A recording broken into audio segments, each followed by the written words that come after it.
Hello, everyone, and welcome to another weekly update on Technical Masterminds with me, Aditya Agarwala. So, let's do a quick recap of the week gone by, which started on a scary note for the Bulls. However, they quickly came back into action, taking the Nifty higher following the sharp decline that we witnessed on Monday's session, ultimately ending the week with gains of almost 2%.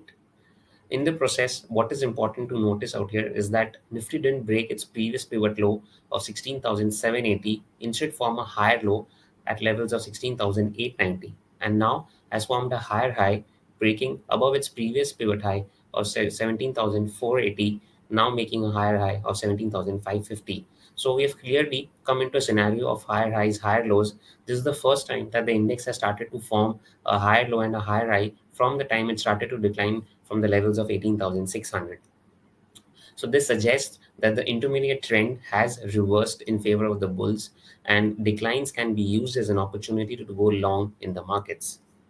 However, after this week, now bulls and bears are fighting amongst themselves as bears are defending the level of 17,560 in the coming week. That will be a key resistance area. And once that is taken out decisively, the uptrend will resume and index can test levels of 17,600 to about 17,780 as well on the upside.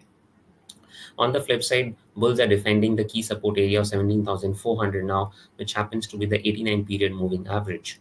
Just in case this support area breaks, markets can slide lower to levels of 17,200, which also is the gap area formed in this week.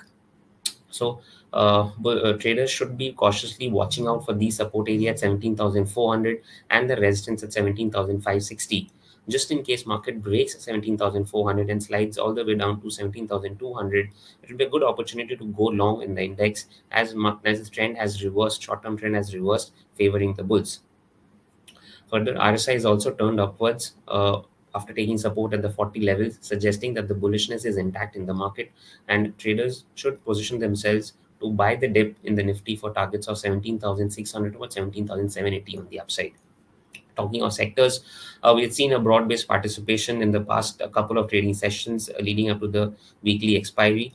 Plus, the coming back of real estate, IT, and banks clearly suggests that the broader market is also chipping in with some gains. Sectors to watch out for in the coming weeks would be banks, IT, real estate, and capital goods as well.